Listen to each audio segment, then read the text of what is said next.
ಅಕ್ರಮ ಮರಳು ದಂಧೆ ವಿಚಾರವಾಗಿ ಮಾತನಾಡಿದ ಸಂಸದ ಬಿ.ವೈ. ರಾಘವೇಂದ್ರ ಅವರು, ಕಾಂಗ್ರೆಸ್ ಸರ್ಕಾರ ಬಂದ ಮೇಲೆ ಭ್ರಷ್ಟ ಮಿತಿಮೀರಿ ಹೋಗಿದೆ. ಅಧಿಕಾರಿಗಳು ಕಣ್ಣೀರಿಡ್ತಿದ್ದಾರೆ. ಅಧಿಕಾರಿಗಳು ಆ ನೋವಿನ ಮಾತು ಹೇಳ್ತಿದ್ದಾರೆ. ತಿಂಗಳ ಮಾಮೂಲಿ ಕೂಡ ಫಿಕ್ಸ್ ಆಗಿದೆ ಎಂದು ದೂರಿದ್ರು.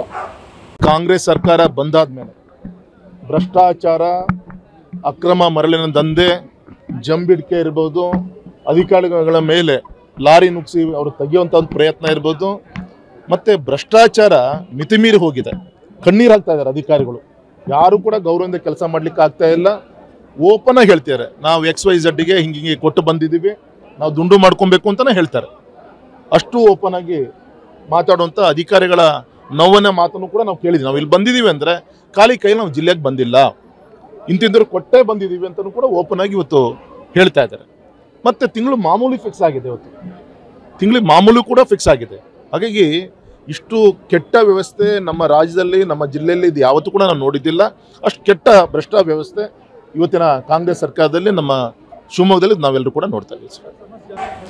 ಯಡಿಯೂರಪ್ಪನವರ ಕೋರ್ಟ್ ಸಮನ್ಸ್ ವಿಚಾರವಾಗಿ ಸುದ್ದಿಗಾರರೊಂದಿಗೆ ಹಂಚಿಕೊಂಡ ಅವರು, ಯಡಿಯೂರಪ್ಪ ಜೀವನ ಪೂರ್ತಿ ಹೋರಾಟ ಮಾಡಿಕೊಂಡು ಬಂದಿದ್ದಾರೆ. ಇಂದು ಕೂಡ ಕಾನೂನಿನ ಹೋರಾಟ ಎದುರಿಸಬೇಕಾಗಿದೆ.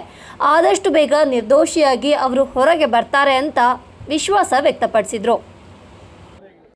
ಅದು ಕಾನೂನಿನ ಒಂದು ಯಡಿಯೂರಪ್ಪನವ್ರಿಗೆ ಜೀವನದಲ್ಲಿ ಜೀವನ ಪೂರ್ತಿ ಅವ್ರದ್ದು ಹೋರಾಟದ ಒಂದು ಅನಿವಾರ್ಯತೆ, ಅಧಿಕಾರದಲ್ಲಿದ್ದಾಗ, ಅಧಿಕಾರ ಇಲ್ಲದಾಗ.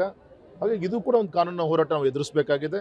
ವಿಶ್ವಾಸ ಇದೆ ಈ ಎಲ್ಲ ಸುಳ್ಳು ಆರೋಪಗಳು ಆದಷ್ಟು ಬೇಗ ಕೋರ್ಟಿನ ಮುಖಾಂತರ ಜನರಿಗೆ ಹೊರಗೆ ಬರೋದು ದಿನಗಳು ತುಂಬ ಹತ್ತಿರ ಇದೆ ಅಂತ ನಾನು ಹೇಳಲಿಕ್ಕೆ. ಮೊನ್ನೆ ಚುನಾವಣಾ ಆಯೋಗ ಹೇಳಿದೆ, ಜಿಲ್ಲಾ ಪಂಚಾಯಿತಿ ನಾಳೆ ಬರುವಂಥ ಇನ್ನು ಮಹಾನಗರ ಇವೆಲ್ಲದೂ ಕೂಡ ಪ್ರಿಪೇರ್ ಆಗಲಿ ಅನ್ನೋ ಒಂದು ಸಂದೇಶ ಪತ್ರಿಕೆಯಲ್ಲಿ ನಾನು ಕೂಡ ನೋಡಿದ್ದೀನಿ. ಸಂತೋಷ. ಇವತ್ತು ಆ ದಿಕ್ಕಲ್ಲಿ ಇವತ್ತು ರಾಜ್ಯ ಸರ್ಕಾರದ ಬಗ್ಗೆ ನಂಗೆ ಅನುಮಾನ ಇದೆ. ಯಾಕಂದರೆ ಇವರ ಒಂದು ಆಡಳಿತ, ಬಜೆಟ್ ಯಾವ ವಿಚಾರ ಇಟ್ಕೊಂಡು ನಾಳೆ ಕೊಡ್ತಾರೋ ಗೊತ್ತಿಲ್ಲ. ಖಾಲಿ ಕೈಯಲ್ಲಿ ನಾಳೆ ಬಜೆಟ್ ಕೊಡುವಂಥ ಒಂದು ಪರಿಸ್ಥಿತಿ ನಿರ್ಮಾಣ ಆಗಿದೆ.